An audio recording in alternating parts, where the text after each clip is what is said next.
Dios os bendiga, que la gracia y la paz de nuestro Señor Jesucristo sea con vosotros.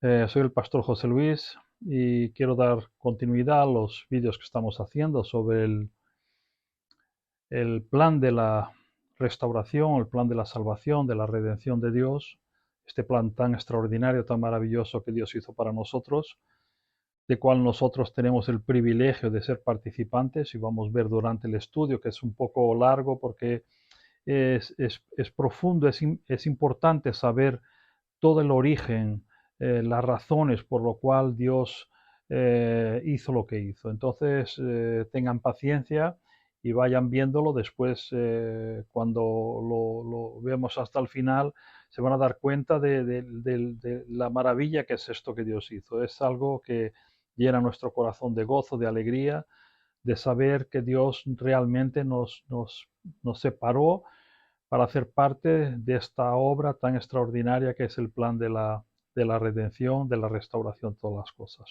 Bueno, como quedamos en el estudio pasado, en el vídeo pasado, estamos hablando sobre el principio de la creación de Dios, cuando estábamos comentando el principio, esta palabra que es mucho más que una palabra, que en realidad es una intención, un, un, una persona, es algo que es muy profundo de entenderlo. Pero yo quería traer a vosotros eh, aquí la palabra, el principio, no voy a poner las otras porque ya en otros estudios quizá las pongamos, el creó, Elohim y todo esto, pero el principio, la palabra hebrea, y qué significa realmente en su profundidad, en su esencia, por decirlo así. Entonces nosotros tenemos aquí en esta pizarra que puse, la palabra en el Génesis 1, la palabra es Bereshit. Bereshit significa el principio, ¿vale? Entonces, el hebreo actual es este, ¿vale?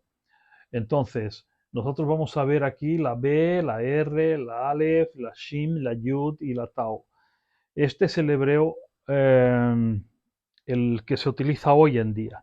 Pero vamos a ver la palabra en su escrita original, más o menos. Tampoco podemos afirmarlo totalmente, pero se entiende que fue esto por los textos antiguos que fueron encontrados, por las escrituras antiguas que fueron encontradas de hace tantos miles de años, 3000 años más o menos. Entonces aquí podemos verlo en este lado. Entonces nosotros vamos a ver aquí las letras como fueron escritas, más o menos cuando Moisés las escribió, que son símbolos que tienen mucho más que una letra, tienen una intención de algo, y vamos a ver su significado. Yo dejo esto y después cada uno haga sus conclusiones. No voy a decir es esto y determinantemente es esto, porque aquí está lo que es, ¿vale? Entonces, vemos que es la Bet. La Bet eh, o la Bet de Bereshit significa, puede tener varios significados cuando una persona lo escribía. Quería decir una casa, quería decir una tienda, quería decir un templo o una familia. Aquí vemos la entrada de la casa, como era, y aquí dentro es donde estaba la habitación de las personas. Entonces, cuando ellos dibujaban esto, la intención era decir, bueno, un templo, una casa o algo para refugiarnos o algo por el estilo. Después tenemos la reish, ¿vale? La reish, si veis aquí, es la cabeza de una persona, ¿vale? Bueno, quiero volver un poco atrás. El Beit, la palabra casa en hebreo se dice Beit, Bet. Betlehem, Betlehem significa casa de pan. Betel significa casa de Dios. Entonces la palabra ya lo dice por sí sola la letra. El Reish, que es Rosh, Rosh es cabeza. Entonces la letra Reish significa cabeza, principio, primicia, primogénito, primero y todo lo que viene en este sentido. O sea, siempre hablando de una prioridad, de algo que está delante. Es un primogénito, es una cabeza, el que piensa y todo esto. Después tenemos la Aleph, ¿vale? La Aleph sería nuestra A, ¿vale? Que mira, si hacemos esto, por ejemplo, ¿vale? Tenemos la A, ¿vale? En castellano, ¿vale? O en otras lenguas latinas, pero si la ponemos al revés, ¿vale? Quedamos así, no deja de ser como si fuese la cara de un buey. ¿Me entiendes? Entonces, eh, seguimos por aquí viendo esto. Entonces, aquí la palabra Aleph en el hebreo, ¿vale? En el pictográfico vemos que es la cabeza de un buey, que significa toro, buey, fuerza o líder. Es lo que demuestra esto. La palabra Shim, esta forma, tiene varios significados, ¿no? Esto habla de un cambio, un cambio. Normalmente lo utilizan mucho como llama, como una llama, una revelación, ¿no? Lo utilizan esto. Pueden mirarlo si quieren, tienen alguna duda, miren por internet y miren, pongan letras sin significado. Y va a decirles que la letra Shin significa un cambio, una llama y también alimento, ¿vale? Es como si fuese un plato con algo dentro, ¿vale? Un alimento como también si fuese una llama. Depende de lo que ellos querían decir, junto con las otras palabras y con las otras letras, entonces tenía un significado u otro, pero siempre dentro del dibujo.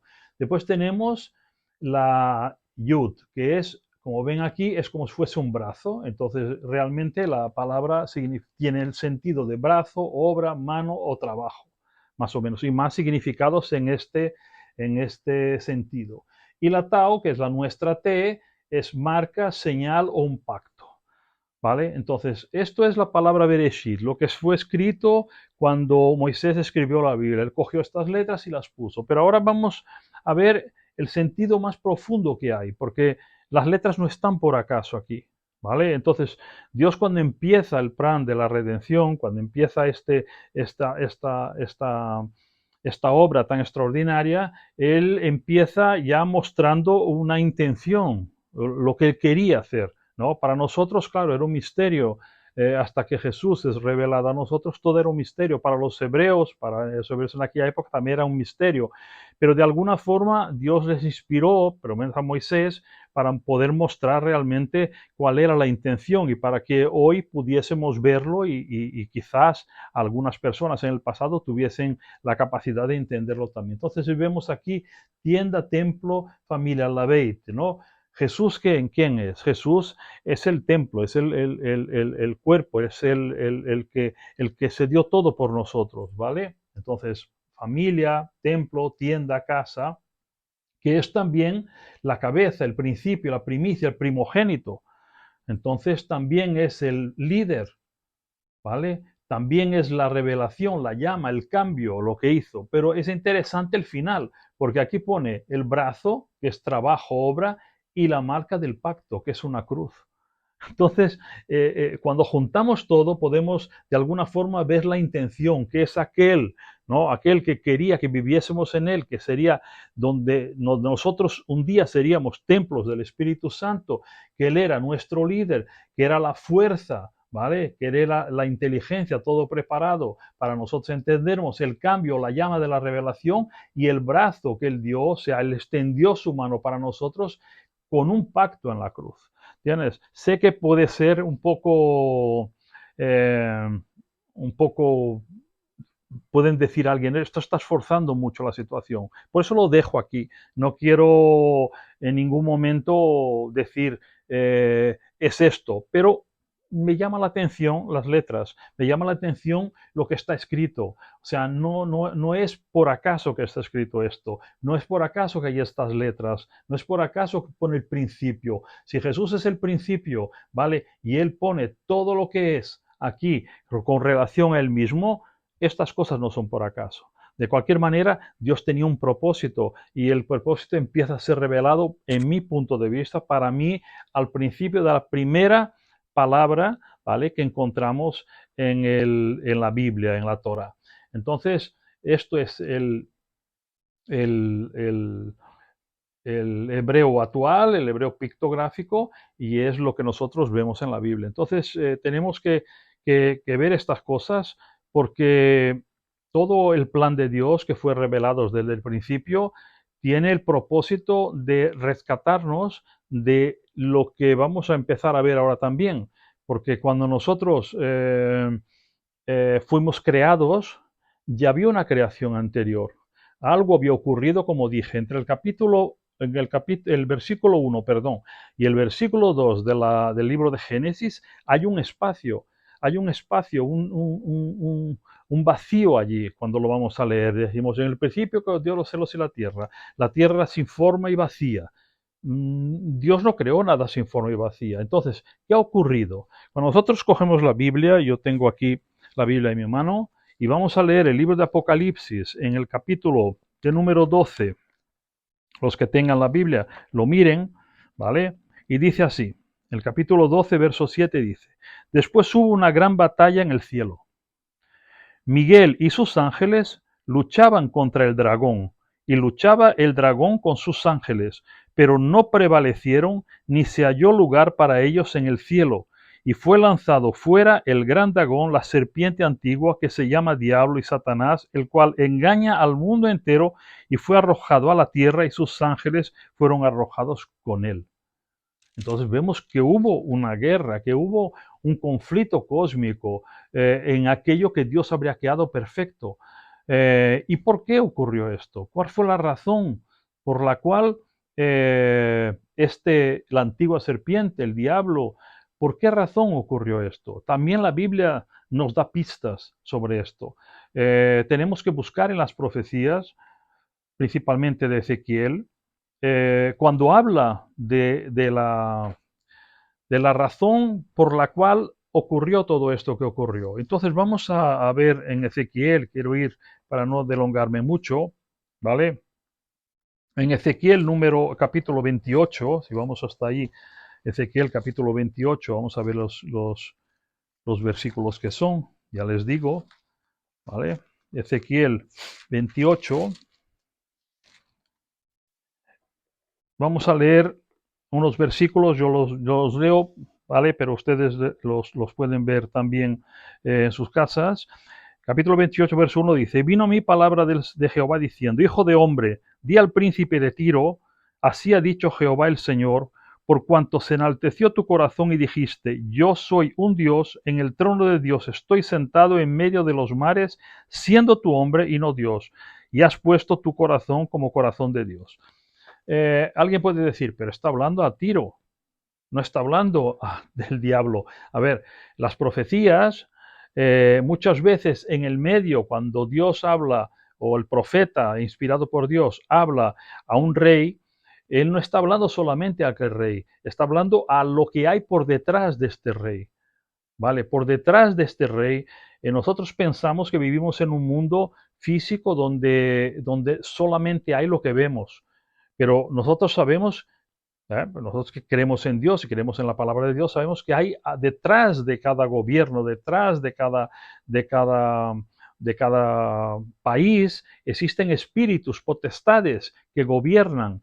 Y nosotros vemos, por ejemplo, en el libro de Daniel, que vamos a ver esto más adelante, pero les doy un relance de esto, ¿vale? Dice que estaba Daniel orando a Dios y entonces le llega el ángel Gabriel, y le dice, oye Daniel, desde que tú oraste a Dios, desde que tú has pedido la oración a Dios, Dios me mandó con la respuesta.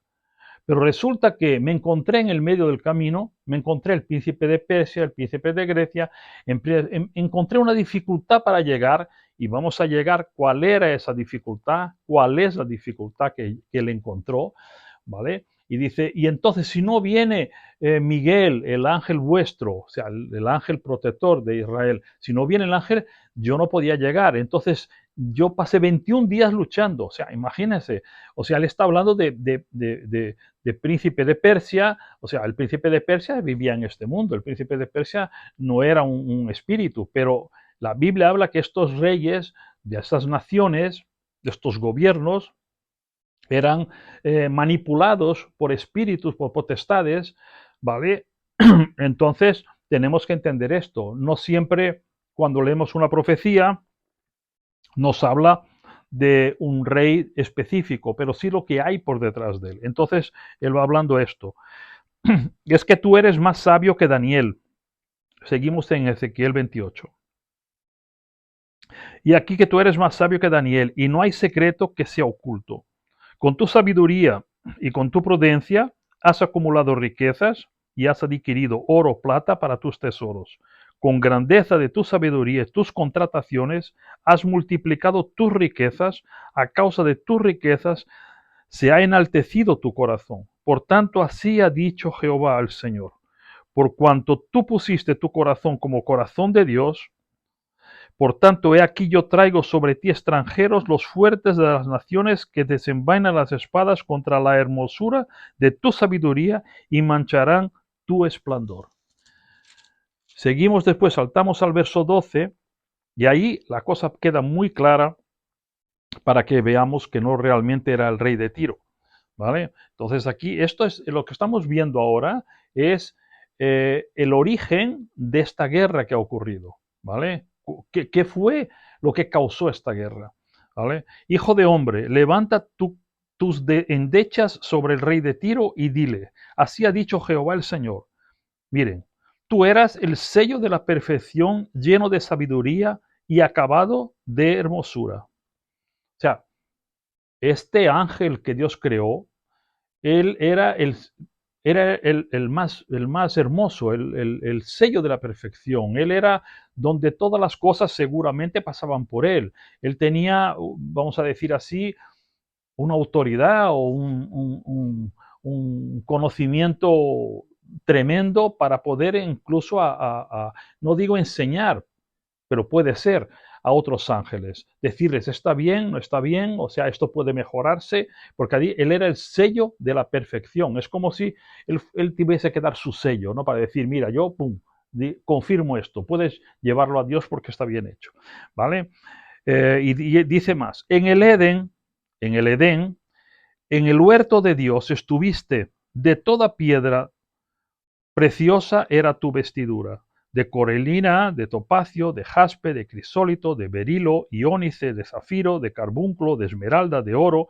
Los primores de tus tamboriles y flautas estuvieron preparados para ti en el día de tu creación. Entonces vemos ya que no está hablando del rey de Tiro, está hablando de un ser que está por detrás del rey de Tiro. La profecía viene directamente a este ser que de alguna forma él fue creado con una capacidad y belleza impresionantes. O sea, él era algo que llamaba la atención, porque dice que era el primor, era lo mejor que había.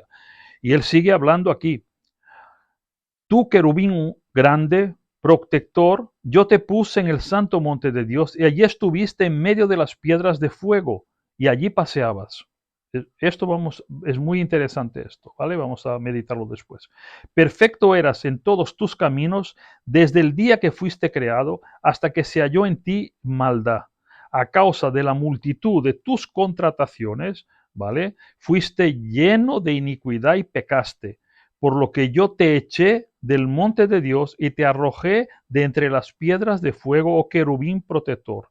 Se enalteció tu corazón, a causa de tu hermosura, corrompiste tu sabiduría a causa de tu esplendor, yo te arrojé por tierra, delante de los reyes te pondré para que te miren. Con la multitud de tus maldades y con la iniquidad de tus contrataciones, profanaste tu santuario. Yo pues saqué fuego del medio de ti, el cual te consumió y te puse en ceniza sobre la tierra a los ojos de todos los que te miran. Todos los que te conocieron entre los pueblos se maravillaron de ti y espanto serás para siempre y dejarás de ver.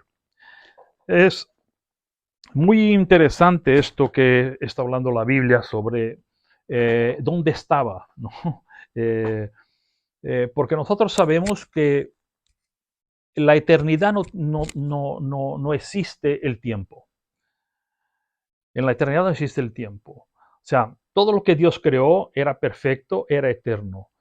Y alguien puede preguntar, bueno, si todo lo que Dios crea es perfecto, ¿por qué el diablo no fue perfecto? No, el diablo o Lucifer, como era llamado, este ser, sí era perfecto.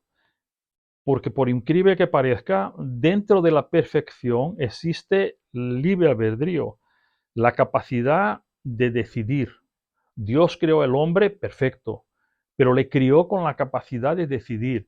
Si nosotros no tuviésemos la capacidad de decidir por nosotros mismos, sería algo imperfecto, seríamos como máquinas. O sea, nos quitaron una parte, ya no sería el completo. Pero cuando el hombre tiene la capacidad de servir a Dios o no servir a Dios, de hacer determinada cosa que está bien o determinada cosa que no está bien, esto entra dentro de la perfección. La perfección entra esto. Y él fue un ser creado perfecto. Lo dice aquí la Biblia. Yo no puedo huir de esto. Pero ¿hasta qué? Hasta el momento de que él vio que él era tan importante, según estudiosos de la Biblia, yo también investigué esto, lo leí en otros idiomas y bueno, eh, da la impresión, me da la impresión que este ser era un ser que emanaba música, que dentro de él salían loores, salía la música. O sea, cuando él llegaba, los seres que estaban eh, a su alrededor o cuando él llegaba quedaban impresionados, porque no era solamente su belleza, su esplendor, como dice la Biblia, también era lo que emanaba de él. Esta música, según se entiende, eh, en el cielo no hay dinero, no se trabaja con dinero ni con oro. Aquí habla de contrataciones, habla de negocios. ¿Qué tipo de contrataciones eran? ¿Qué tipo de negocios eran? Yo al principio del estudio, en la intro, dije que todo lo que fuese bíblico lo iba a decir, lo que no fuese bíblico diría que lo diría. Yo no tengo la respuesta para esto, pero yo pienso, ¿vale? Esto ya soy yo que pienso, que en el universo que Dios creó, en todo este universo maravilloso que era, y todavía 2/3 ahí están, eh, Dios mandaba a este ángel, y quizá otros también, pero principalmente él, a recoger la alabanza, la adoración. Entonces, no era dinero, era lo que era adoración, lo que era la honra, podemos decir. Dios no necesita oro, no necesita plata, no necesita nada, pero él lo que quería es como decir, estáis contentos, que os quiero felices, porque Dios siempre va a buscar lo mejor para nosotros. Dios quiere nuestra felicidad. ¿Sufrimos en este mundo? Sí, sufrimos. Es verdad que sufrimos y vamos a explicar por la razón por la cual sufrimos, pero el proyecto de Dios es quitarnos este sufrimiento, sacarnos de esta situación. Y la pregunta es, ¿por qué estamos? Tranquilos, que llegaremos hasta allí, ¿no? Entonces, Dios no necesita el dinero, no necesita esto, pero es como que Dios quiere, están satisfechos, está todo bien, necesitáis algo, lo que fuese, ¿vale? Lo que fuese. Estamos hablando de un universo donde hay planetas, donde hay mil cosas que nosotros no podemos ni imaginar. Cada día que pasa en la ciencia se descubren cosas, galaxias, de todo hay. Yo no voy a entrar en esto porque tampoco entiendo mucho. Pero el hecho es que hay eh, centenas y millares de cosas en el universo. Entonces, todo esto seguramente tendría sus personas, sus líderes, sus gobiernos. Mm, Seguramente era así, ¿no? No era de cualquier manera. La Biblia dice, por ejemplo, que nosotros no vamos a ir al cielo cuando nosotros partamos con el Señor y cuando Dios cree, como dice en Apocalipsis, nuevos cielos y nueva tierra, nosotros vamos a gobernar con Él. ¿Pero gobernar el qué? Con tanta gente que hay. Si sumamos la cantidad de cristianos o de gente salva desde el principio del mundo hasta aquí, vamos a gobernar el qué. Entonces yo entiendo que este universo caído, ¿vale? Este universo caído, este universo que pecó, o los gobernantes de este universo, que es un tercio, como leímos en Apocalipsis, un tercio de estos ángeles, que eran seguramente los que gobernaban los mundos por ahí, ¿vale? Esto que fue destruido, Dios lo restaurará y entonces su pueblo, nosotros, aquellos que sean dignos, pues van a gobernar todo esto. O sea, Dios va a restaurar a lo que era antes. Antes había ángeles, había potestades que lo gobernaban, de alguna forma fueron embaucados por este ser y pensaron que podían de alguna forma hacer una revolución, hacer una separación, ¿no? hacer alguna cosa de este tipo y al final, como dice la Biblia, que ellos fueron lanzados a la tierra. Entonces, esta guerra fue por culpa de este ángel que él, de alguna forma, un querubín ungido, como dice la Biblia. Querubín es más que ángel, ¿no? Entonces él decidió querer ser como Dios. Él quería, pues, ponerse en el sitio de Dios, ocupar aquel sitio, o por lo menos que tener su dominio. El diablo siempre quiso lo que pertenece a Dios y siempre fue un imitador. ¿Vale? Siempre fue. Y durante la historia vamos a ver esto siempre. Siempre intentó imitar. Y al final, eh, quizá no en este estudio, pero, pero cuando hablemos del anticristo vamos a ver también otra imitación, porque escuchaba yo a algunas personas hablando sobre quién es el anticristo y tal, y falla algunas cosas. No que sepa más que nadie, pero que la Biblia nos dice de qué forma va a ser, cómo va a ser, qué va a hacer. Pero bueno, esto es otra cosa. Entonces, él siempre, este querubín, él siempre quiso imitar a Dios y él quería el sitio de Dios. Claro, Dios no va a permitir. En un momento él dice, ¿por qué yo tengo que coger la honra, coger la alabanza, coger todo aquello que recibo de las naciones o de los planetas o como quieran llamarlo, galaxias, lo que sea, ¿vale? ¿Y por qué tengo que llevarlo a Dios? ¿Por qué no puedo quedármelo yo esto? ¿Por qué no puedo quedarme yo con todo esto? Y entonces él era tan hermoso y tan poderoso, tenía tanto respeto de los ángeles, de los otros seres, que al final logró hacer como una revolución en el cielo. Dice, pues voy a quedarme con esto y vosotros estáis de mi parte, pues dice la Biblia que un tercio, ¿vale? De cada tres, uno se juntó a él, ¿vale? Los otros dos tercios se quedaron fieles al Señor. Ya no pueden ahora los ángeles, eh, vamos a decir, volver a pecar, porque claro, esto que llamamos pecar es equivocarse en la decisión que tomaron, ¿no? No pueden, ya está decidido, ellos fueron fieles en aquel momento. Es como nosotros hoy, si aceptamos a Cristo como nuestro Salvador y creemos que Él es el Hijo de Dios, que murió en la cruz por nosotros, nos arrepentimos de nuestros pecados, reconocemos que sin Él no somos capaces de hacer nada, estaremos en el cielo. Allí no vamos a decir, pues mira, pues ahora yo no quiero estar aquí. Una vez que decidimos esto, de alguna forma, no sé cómo, Dios ya lo tiene hecho y vamos a ser así, no vamos a tener la posibilidad, el pecado dejará de existir, ¿no? Hoy tenemos el poder sobre el pecado, hoy tenemos el poder sobre el pecado, pero mañana, ¿vale? O sea, cuando estemos en la eternidad tendremos la ausencia del pecado. Hoy tenemos el poder sobre el pecado, decir, yo no voy a hacer esto, pero no me conviene hacer esto no glorifica a Dios, esto no es bueno para mí, esto ofende a Dios y por eso yo no voy a hacerlo, pero el pecado está ahí. Pero cuando seamos llevados con el Señor, sea por la muerte, por el arrebatamiento, de la forma que sea, nosotros vamos a tener la ausencia del pecado. Y los ángeles que están ahora con el Señor, los que fueron fieles, están ausentes del pecado. Aquel que se levantó, él fue arrojado, como dice la palabra, fue arrojado a la tierra. ¿Vale? Entonces, en el momento que fue arrojado a la tierra, no solamente fue arrojado él y todo el universo que hacía parte de esta rebelión que hubo. En este momento entra en escena lo que llamamos hoy el tiempo. Y es muy interesante porque el tiempo es tu prisión, es mi prisión, es la prisión que estamos hoy en día. Nadie escapa del tiempo.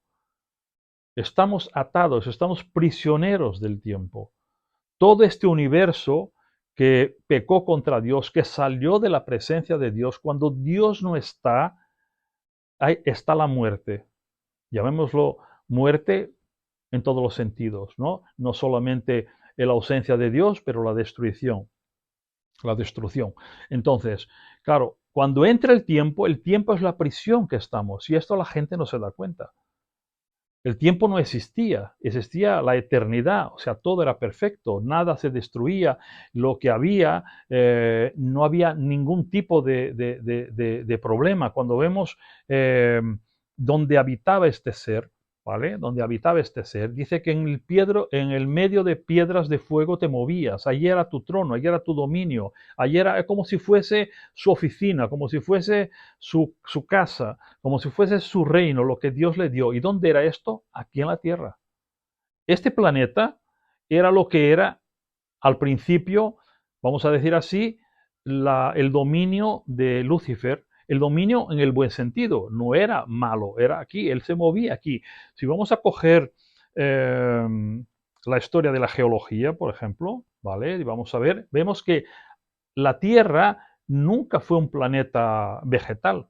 Antes era un planeta mineral, con volcanes, con todo esto. Era una belleza distinta. Nosotros hoy vemos el mar, vemos los árboles, lo vemos precioso, pero en el tiempo, como dice la Biblia, en el tiempo anterior a nuestro tiempo, en la eternidad, esto era un planeta mineral, eran volcanes, aquí lo dice bien claro, entre piedras de fuego había oro, piedras preciosas, era algo extraordinario, una belleza que nosotros no podemos imaginar, porque aunque pudiésemos dibujarlo, hacer una película, no podíamos encontrar en esto una capacidad de poder hacerlo, ¿no? De poder saberlo. Pero era algo extraordinario, era el sitio donde él habitaba, donde él tenía su casa, su reino, lo que fuese aquí, y fue aquí que empezó él a maquinar todo lo que era la rebelión, separarse de Dios. Por eso dice en el Edén. Vean que hay un Edén distinto del Edén que Dios creó después. Pero lo importante era que él estaba en este planeta. Y yo ya termino por aquí, hablando solo esto. Este planeta llamado Tierra fue donde empezó, no sé si empezó la guerra desde aquí, pero aquí seguramente fue donde fue maquinado todo, fue planeado todo el plan para poder usurpar lo que Dios había hecho, ¿no? O lo que tomar el control de todas las cosas. Entonces Dios seguramente dijo, aquí tú lo empezaste, aquí tú lo vas a terminar. Aquí fue donde se empezó la destrucción de todo, aquí va a ser donde va a empezar la reconstrucción de todo otra vez. ¿Ve? Pueden ver los planetas, la Luna, Marte, Plutón, Mercurio, Júpiter y todos los planetas que puedan existir y más, que no se encuentra vida por ningún lado. Pueden decir las personas, pero es que algún día hubo, es que encontramos evidencias de algo, es que encontramos, seguramente, Dios no crea nada por nada. Dios no crea planetas o cosas por nada. Dios lo que hace, lo hace con sentido.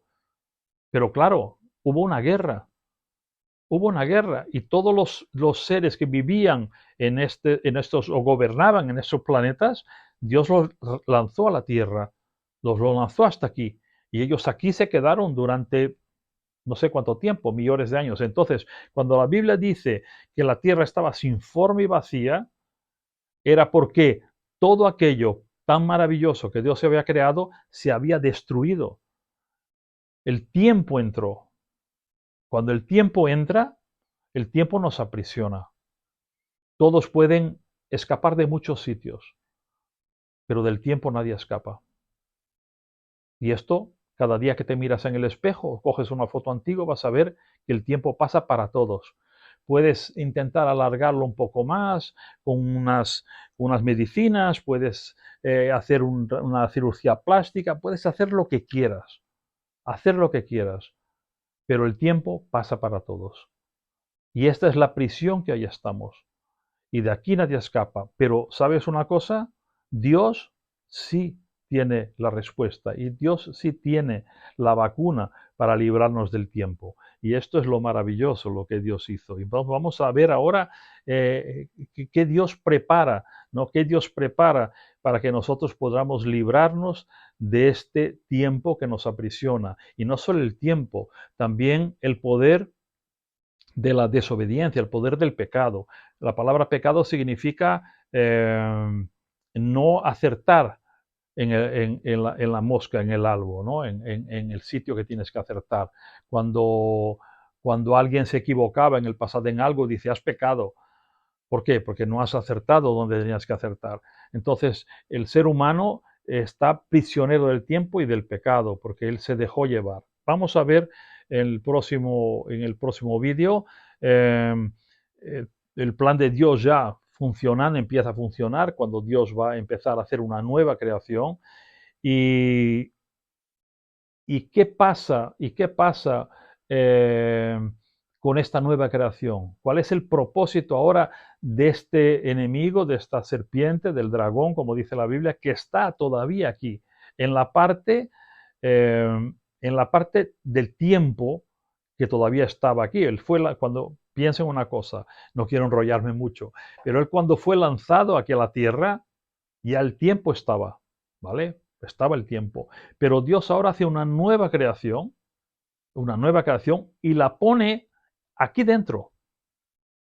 Pero hay dos partes. Hay una parte que es la eternidad, que es el jardín del Edén, el nuevo, ¿vale? No era el antiguo, era el nuevo, que es ahora vegetal, con árboles, Dios los prepara todo, pero está todavía lo antiguo. Y Dios pone un límite, que lo vemos en la Biblia, pone un límite desde tal sitio hasta tal sitio, así, así, así.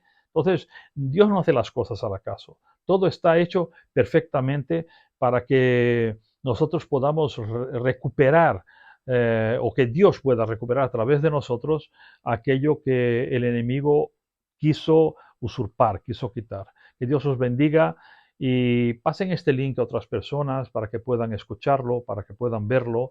Perdonen muchas veces si me equivoco en alguna cosa, en alguna palabra que la digo mal, a veces en los nervios o el hablar también otra lengua a veces me hace confundir. Pero bueno, de cualquier manera, lo importante es que entiendan lo que estoy intentando transmitirles de parte del Señor. Y si hay alguna duda, si tenéis alguna duda sobre esto, alguna pregunta que quede, mira, yo no entendí esto, ponéis en los comentarios, yo los leeré y intentaré en el próximo vídeo, en los vídeos siguientes, responder a vuestras preguntas. Que Dios os bendiga y que podamos realmente entender este plan tan maravilloso de Dios. Amén.